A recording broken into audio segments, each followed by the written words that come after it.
You desire to know the art of living, my friend. It is contained in one phrase: make use of suffering. Henri Frédéric Amiel, Amiel's Journal. Depression is among the most profound and challenging experiences a person can face. It cloaks life in a heavy, oppressive shadow, draining vitality, dimming hope, and transforming the self into an almost unbearable burden. It saps the energy needed for daily tasks, clouds the vision of a brighter future, and often isolates individuals from the connections and activities that once brought joy. Yet, within this darkness lies a hidden potential, a psychological treasure that, when approached with courage, reflection, and resilience, can serve as a catalyst for profound personal transformation. This article delves deeply into the teleological perspective on depression, as articulated by thinkers like Carl Jung, Edward Edinger, and others, exploring its purpose as a facilitator of change, its role in navigating life's transitions, and the enduring benefits that can emerge from its depths. By reframing depression as a process with meaning, we uncover how suffering can forge a path to renewal and self-discovery.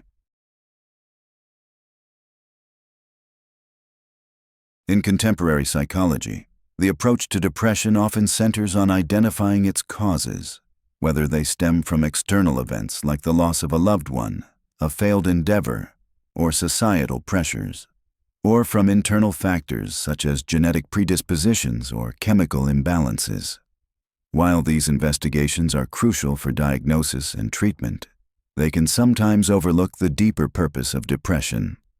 The Swiss psychiatrist Carl Jung offered a revolutionary perspective, suggesting that the key to understanding and working with depression lies not in its origins, but in its telos, its purpose, goal, or end. Depressions always have to be understood teleologically. Carl Jung, Conversations with Carl Jung. Jung's teleological approach posits that depression is not merely a pathological condition to be eradicated, but a meaningful psychological process with an inherent aim. This aim, though unique to each individual, often involves prompting significant change, whether that change is a reorganization of one's life after a loss, a shift in a long-held worldview that has become stagnant, or the activation of latent aspects of the personality necessary to meet life's evolving demands. Edward Edinger, a prominent Jungian analyst, expanded on this idea, emphasizing that depression carries a latent purpose at its core, a purpose that can be uncovered by engaging with it purposefully. If you have a dynamic understanding of the nature of the psyche, you will realize, as Jung tells us, that depression, like all other psychological symptomatology, has a telos at its core, a latent purpose, if one can understand it purposefully. Edward Edinger, The Sacred Psyche. This perspective invites us to view depression not as a random affliction, but as a signal from the psyche that something fundamental needs to shift. For example, an individual stuck in a repetitive, unfulfilling routine might experience depression as a call to explore new dimensions of their identity or to realign their life with deeper values. By focusing on the purpose of depression, rather than solely its causes, we open the door to a more dynamic and transformative engagement with this challenging experience. Depression often emerges during pivotal moments of transition, when the psyche must adapt to new stages of life or overcome significant challenges. These periods, such as the shift from youth to adulthood or from midlife to the later years, require profound psychological adjustments. And depression can serve as a powerful catalyst for these changes, urging the individual to confront and integrate new aspects of the self. Midlife, a turning point for inner transformation. One of the most significant periods for the onset of depression is midlife, typically occurring between the ages of 35 and 50. This phase marks a critical juncture in the human journey, where the vitality and ambitions of youth begin to give way to the realities of aging, mortality, and the limitations of one's earlier choices. Carl Jung observed that this period is often accompanied by an increase in depressive episodes as the psyche prepares for a fundamental shift. Statistics show a rise in the frequency of mental depressions in men about 40. In women, the neurotic difficulties generally begin somewhat earlier. We see that in this phase of life, between 35 and 40, an important change in the human psyche is in preparation. One's previous inclinations and interests begin to weaken and others take their place. Carl Jung, Collected Works, Volume 8. During midlife, individuals often grapple with questions about the meaning of their lives and the legacy they wish to leave behind. The external markers of success, career achievements, financial stability, or social status may begin to feel hollow, prompting a turn inward. Depression in this context acts as a psychological signal, urging the individual to reassess their priorities and cultivate qualities like wisdom, creativity, or spiritual depth that will sustain them in the second half of life. By withdrawing energy from external pursuits, depression creates a space for introspection, encouraging a confrontation with the self that can lead to profound personal growth and renewal. This process is not without pain. The midlife transition often involves letting go of outdated identities or ambitions, which can feel like a loss of self. Yet, as M. Scott Peck notes in The Road Less Traveled, this discomfort is a necessary part of the psyche's evolution. Since patients are not yet consciously willing or ready to recognize that the old self and the way things used to be are outdated, they are not aware that their depression is signaling that major change is required for successful and evolutionary adaptation. M. Scott Peck, The Road Less Traveled. By embracing this process, individuals can emerge from midlife depression with a renewed sense of purpose and a more integrated sense of self, better equipped to navigate the challenges of aging. From boyhood to manhood. Depression as a modern rite of passage. Another critical period for depression is the transition from adolescence to adulthood, particularly for young men. This phase requires a significant psychological shift, as the individual must move beyond the dependencies of childhood and embrace the responsibilities, conflicts, and challenges of maturity. In traditional societies, this transition was facilitated by culturally sanctioned rites of passage, rituals, trials, and initiatory experiences designed to dismantle the infantile ego and activate the individual's adult potentials. For the soul, depression is an initiation, a rite of passage. Thomas More, Care of the Soul. These rituals, often involving physical or psychological suffering, provided a structured framework for transformation, guided by the wisdom of community elders. In modern society, however, such rites are largely absent, leaving young men to navigate this transition without clear guidance. Psychologist James Davies suggests that, in the absence of these cultural mechanisms, the psyche may generate depression as a surrogate rite of passage, forcing the individual to confront the internal work of maturation. Here we consider the idea that depression is like the ritual elder who snatches the child from his mother's arms to teach him life's lessons in the ritual grove. Could it be that when our social institutions fail to take us down ritually, our organisms contrive other ways to force our descent? James Davies. The importance of suffering for young men. Depression can serve as an internal initiator, compelling them to let go of childish dependencies and develop the resilience, independence, and strength needed for adulthood. This process, though painful, can activate latent potentials and prepare the individual for the demands of a mature life, much like the trials of traditional rites of passage.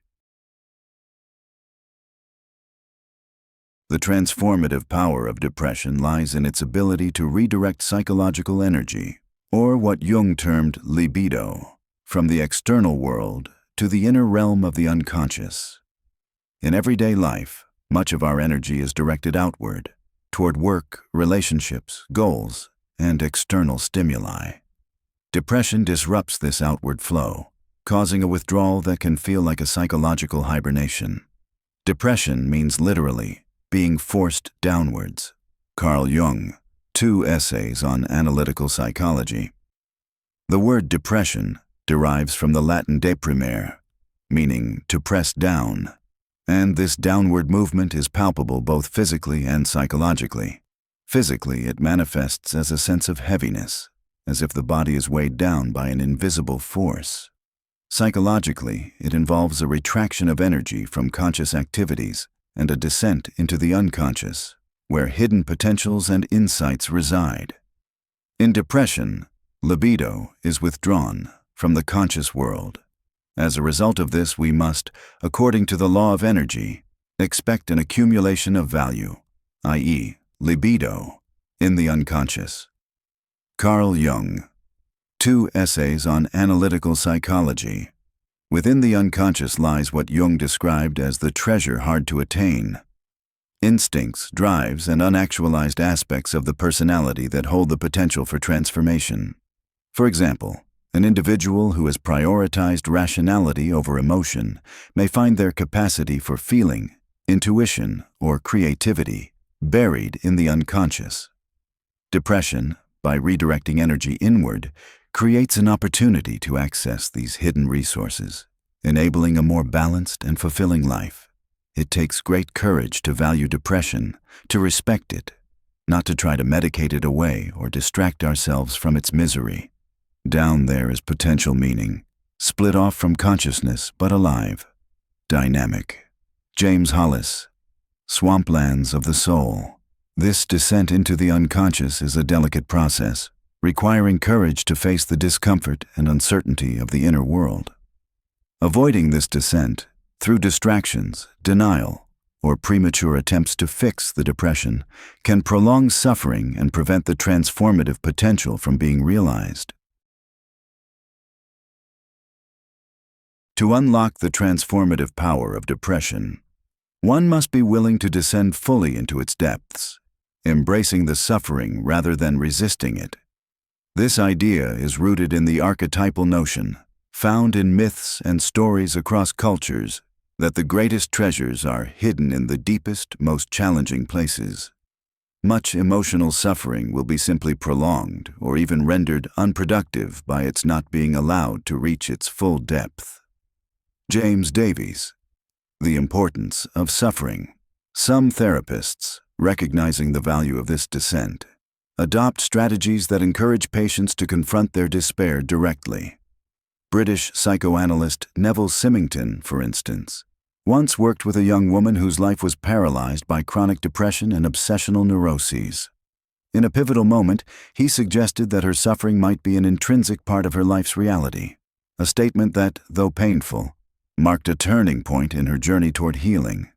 One day, she had a vision of her past, strewn with sick episodes, and I said to her, "Perhaps this is your life." I felt terrible about saying it, for she was only young, but I think it was a turning point for her. Neville Symington, Narcissism. A New Theory. Carl Jung himself advocated for a similar approach, describing how he would voluntarily descend into the darkness of depression to uncover its hidden light. When the darkness grows denser, I would penetrate to its very core and ground, and would not rest until amid the pain a light appeared to me. I would wrestle with the dark angel until he dislocated my hip. Carl Jung. Letters of C.G. Jung. Volume 1, 1906 to 1950. Jung's vivid imagery of wrestling with the dark angel captures the active, courageous engagement required to navigate depression. This process involves not surrendering to despair, but confronting it with determination, seeking the insights and energies that lie at its core. Navigating the depths of depression requires a delicate balance between engagement and detachment. While it is essential to listen to the messages of depression, it is equally important to maintain objectivity to avoid being consumed by its destructive impulses. Jung emphasized the value of personifying depression, treating it as a distinct entity with which one can dialogue, while remaining discerning about its influence. When a fit of depression comes upon him, He must no longer force himself to some kind of work in order to forget, but must accept his depression and give it a hearing. It is no weakness, no spineless surrender, but a heart achievement, the essence of which consists in keeping your objectivity despite the temptations of the mood. Carl Jung, Collected Works, Volume 7. By personifying depression, individuals can engage with it as they would a trusted friend, asking what it seeks to communicate, what changes it demands, and why it has emerged. This dialogue allows for a deeper understanding of the psyche's needs without succumbing to destructive actions, such as self-harm or reckless behavior, that can have lasting consequences. The Russian writer Leo Tolstoy provides a compelling example of this approach. After achieving fame and worldly success, Tolstoy fell into a profound depression, feeling that his life had lost all meaning. Rather than numbing his pain with distractions or giving in to despair, he maintained his objectivity, confronting the existential questions raised by his suffering. I felt that something had broken within me on which my life had always rested, that I had nothing left to hold on to, and that morally my life had stopped. Leo Tolstoy, A Confession. Tolstoy's perseverance led him to rock bottom, where he discovered new aspects of his personality and emerged transformed. His journey illustrates the potential for depression to serve as a crucible for rebirth, provided one can endure its trials with clarity and resilience. While depression is undeniably painful, it can yield significant psychological benefits for those who navigate it consciously. Research and clinical observations suggest that individuals who emerge from prolonged depression often develop greater resilience, psychological strength, and a deeper understanding of themselves. A 2004 Dutch study, referenced by James Davies, found that individuals who experienced extended periods of depression were better equipped to handle adversity. The ordeal of surviving depression fosters a sense of fearlessness, as individuals realize they have endured one of life's darkest experiences and emerged stronger for it. When you have been so low, so at the end of life, there is only one way to go, up. Nothing could be as bad as what I went through, so what do I have to fear now? James Davies, The Importance of Suffering. Davies also shares stories from his practice, such as that of a patient who, after surviving a near-destructive depression, launched a successful business. This patient attributed his newfound courage to the transformative power of his suffering, which had stripped away his fear of failure and emboldened him to take risks. Whoever, at any time, has undertaken to build a new heaven has found the strength for it in his own hell. Friedrich Nietzsche. Nietzsche's words capture the paradoxical truth that suffering can be a source of strength. Depression, when approached with courage and objectivity, can forge individuals who are not only more resilient, but also more attuned to the deeper currents of their psyche, enabling them to live with greater authenticity and purpose. The transformative potential of depression is not limited to specific individuals or circumstances. It is a universal aspect of the human condition. As James Davies observes, the experiences that shape us most profoundly are often not moments of happiness, but periods of suffering. When most people think about the future, they dream up ways they might live happier lives. But notice this phenomenon. When people remember the crucial events that form them, they don't usually talk about happiness. It is usually the ordeals that seem most significant. James Davies, The Importance of Suffering. This insight highlights the paradoxical role of suffering in personal growth. Depression, as a form of psychological suffering, serves as a crucible in which the self is tested, refined, and ultimately transformed. By forcing us to confront our limitations, question our assumptions, and integrate unconscious potentials, it paves the way for a more authentic and meaningful life. Depression, though one of the darkest and most challenging experiences of human existence, holds within it a profound opportunity for transformation. By adopting a teleological perspective, as advocated by Carl Jung and others, we can uncover its latent purpose to facilitate significant change, whether through a reorganization of life, a shift in perspective, or the discovery of untapped potentials. The journey through depression requires courage to descend into its depths, objectivity to listen to its messages without being consumed, and resilience to endure its trials. The stories of figures like Leo Tolstoy and the insights of modern psychologists demonstrate that depression, when navigated consciously, can lead to greater resilience, courage, and self-awareness.